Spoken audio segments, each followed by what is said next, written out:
In today's video, we're going to walk you through the steps to get a confirmation email and confirm your email address on PayPal. This is essential to ensure your account is verified and you can use all the feature PayPal offers. Let's dive right in. First, make sure you're logged in into your PayPal account.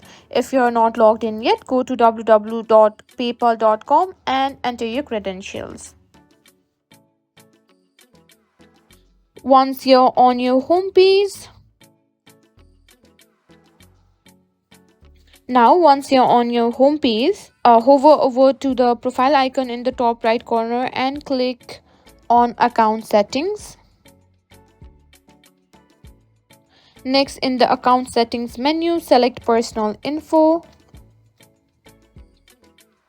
This will take you to a page where you can see your email address and phone number.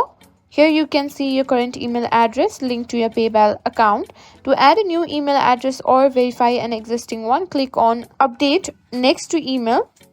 If you're adding a new email, type into the field and click Add email address.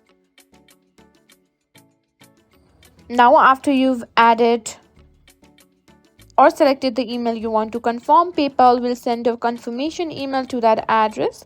Go to your email box and look for a message from PayPal. Once you receive the email, open it and click on the confirm your email button. This will verify that you own the email address and complete the confirmation process. After clicking the confirmation page, you will be redirected to the PayPal and you should see a message saying that your email has been confirmed, and that's it. Your email address is now confirmed. This is an important step to secure your PayPal account and ensure you receive all necessary updates and notifications. If you found this video helpful, don't forget to give it a thumbs up and subscribe to our channel for more tech tips.